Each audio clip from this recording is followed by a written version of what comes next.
Bears versus Colts. This game really didn't go how we wanted it to go. Caleb Williams, 57 dropbacks, 52 pass attempts against the worst rush defense in the NFL. I thought he got better, though. I thought Caleb improved in this game. 363 yards passing. This was a record by a Bears rookie quarterback, franchise record. So that's encouraging. Every week he's getting better and better. I think down the stretch, play calling, I won't give Waldron credit for how good the offense was moving in those last couple drives that ended in touchdowns. I thought that was just Caleb making shit happen. So seeing that makes me happy. A couple plays where he's rolling out, he juked out Latu and threw first down to Colt Komet, first down to DJ Moore. He made some plays.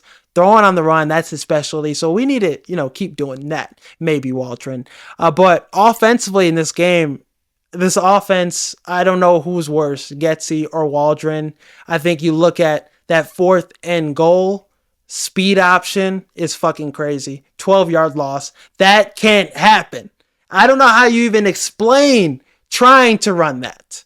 And the thing about Getsy, when he was OC, we actually had a run game. And Justin Fields, I know he brings a lot to the run game, but we were able to. The offensive line, I feel like, was just as bad. Maybe the offensive line last year is a little better. Maybe you give Lucas Patrick, Cody Whitehair. Maybe you feel better about those two guys than Nate Davis. And Tevin Jenkins, I don't understand how Tevin Jenkins, Darnell Wright are regressing in this offense as blockers. Tevin Jenkins, he looks lost out there. He looks just as bad as Nate Davis. I don't understand that. So I think that's more on coaching. That's more on scheme. Waldron, I don't know what he's doing. He's really on the hot seat. The seat is hot as fuck. The seat is, floor is lava. With what we're doing, I know the run game, you feel like it's not working, but you can't just completely go away from it. Caleb Williams can't throw the ball 52 times. That can't happen on a consistent basis. When we do run the ball, the times we were having success was under center. We were having success with a lot of things under center, but we stopped doing that. Like Caleb Williams' big throws, the big plays we made, Dunze down the field, another big play, all under center. That's where our offense is thriving. Roshan Johnson in between the tackles under center. Even Swift is getting some yardage when we run under center. But Waldron will continue to go in shotgun. So these 3 weeks, it's been terrible play calling. Coaching really lost us this game against the Colts. Eberflus too. I feel like game management was not there today. Burning a timeout on that, going for 2 situation. You didn't, you were tweaking with that. I feel like that was terrible. And then you burned another timeout on another scenario. So that was bad. Coaching in this game really failed us. And I feel like we have no vertical game. We can't get the ball down the field in the middle. We don't push it at all down there. I think that's probably because Keenan Allen is out and he's somebody that can, effectively do that. Maybe when he gets back, we could have a different opinion about the offense. But in week 1, he had a couple drops. He struggled. So hopefully this week he could be healthy against the Rams because I think we're definitely going to need him. But some things that I liked in this game against the Colts, Roma Dunze. Besides that drop, it could have been a better place, but I think it was in a good spot for him.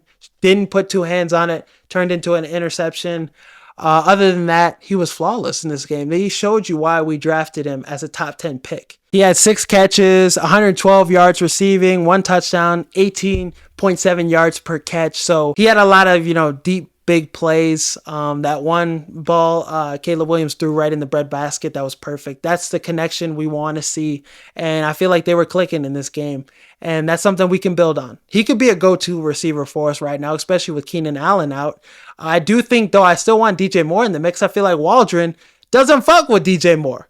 I mean, DJ Moore, he had 8 catches, 78 yards, was more short throws, first downs, helping us, get a little rhythm. But DJ Moore is a weapon, and we really haven't been using him how we should be. I know Getsy really struggled to do that in the first couple games with DJ Moore. Hopefully that things get going with that. You can see the frustration in DJ Moore to these first couple games. I think he's a player that we need to get the ball to however we can. I really like how we use Colt Komet in this game too. 10 catches, 97 yards, a touchdown, getting the ball to him. Caleb was throwing some dots to him, and that's how we're supposed to use Colt Komet. Keep getting him involved. He's a weapon. Gerald Everett, we don't need to throw him those screen passes. That shit can't happen. That's another reason why Waldron is such a bad play caller.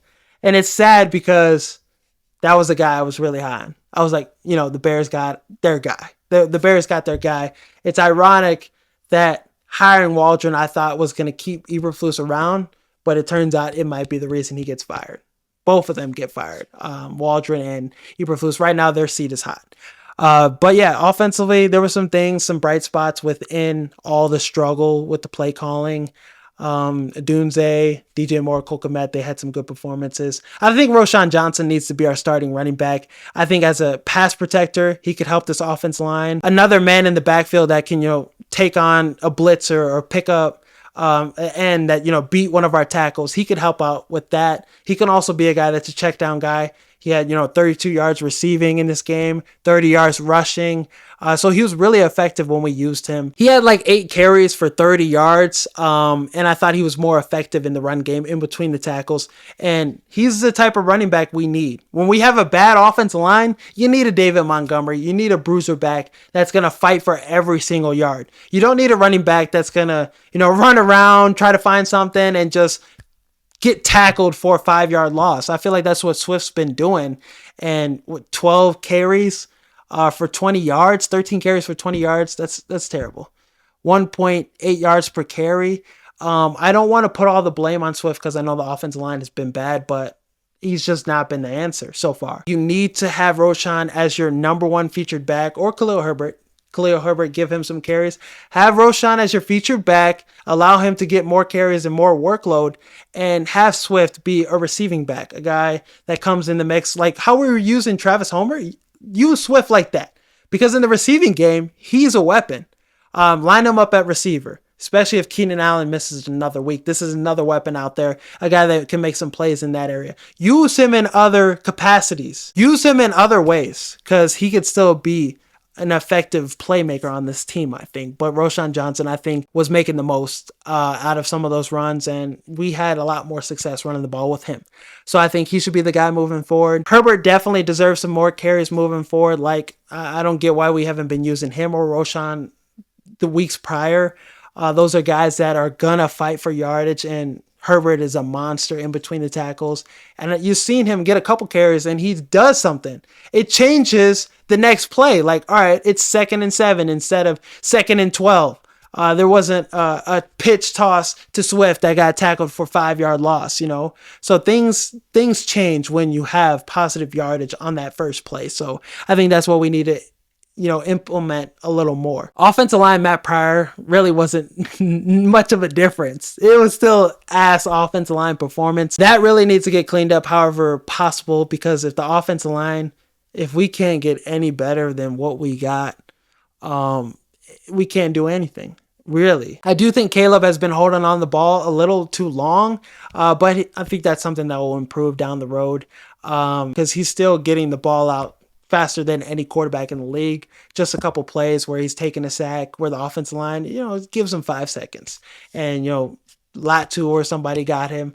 So I think that's something he needs to work on, a couple plays. But other than that, just eliminate the turnovers. And Caleb, he played really well. And like I said, it's been an improvement every week. So against the Rams, banged up defense. I'm excited to see what he can do against that unit. I'm really nervous about this game, though, because the Rams just beat the 49ers, and they have great offensive coaching. Usually against a good offensive coach, Eberflus shrinks, and our coaching, we get out-coached. So I'm not confident in this game. I'm still going to pick the Bears because I always pick the Bears, but this is not a game I'm excited to watch. Especially with the Colts, we should have beat them. Anthony Richardson gave us every opportunity, every chance to beat them, and we still didn't. I don't want to put too much blame on the defense. I feel like the defense got gassed, and they're tired of being out there the whole game and having to make these stops, having these turnovers, having these drives, and 4th and goal speed option. Yeah, the defense, we're like, fuck this. Like, why are we gotta hold them? This offense is giving us nothing. So I can see the frustration with the defense. I could see them getting gassed for being out there too long. So I'm not gonna give them too much shit for their performance. I feel like Jonathan Taylor, he was able to get things going. He's a good running back, so give him credit. Sweat had a sack. Jalen Johnson had an interception. Tremaine Edmonds, that interception in the end zone. The defense is going to give us an opportunity to win the game always. But offensively, it just comes down to making those plays. And that 4th and goal, getting something there, that touchdown, that would have won us the game. And having DeAndre Carter block a defensive end, it just speaks more to Waldron's inability to call a competent game. So I'm really concerned about this coaching staff. I don't want to start over again. I don't want to have a quarterback go through the cycle again, having another coach learning another offense next year. But it just really shows, like last year, things should have been differently. It just really shows you how much a coach can impact a quarterback. Sam Darnold with Kevin O'Connell, 8 touchdowns, 2 interceptions. Jaden Daniels with Cliff Kingsbury, he's playing really well. He's confident. You see examples of it all around the league this year. So we have an example of it being bad so far. So Eberflus, Waldron, I think they're on the hot seat right now. I'm going to give them these next 3 games to get shit going because Rams, Carolina, Jacksonville, those are 3 winnable games. Jacksonville is terrible. Carolina, Andy Dalton, maybe he improves that team, but they're still a bad football team in my opinion. And the Rams, they got killed by the Cardinals. They bounced back and beat the 49ers, but that was a banged up 49ers team. So I don't know how true that win speaks about them. It just speaks how good their coaching is. And Matthew Stafford, he always have a shot. But I think the Rams is still a winnable game. So if these next 3 games, the Bears lose 2 of them, I think Eberflus and Waldron should be gone. But I would want him to get an extension done with, Keenan Allen. I would want him to stay with the Chicago Bears for maybe 2 or 3 more years because he's coming off his best season last year with the Chargers.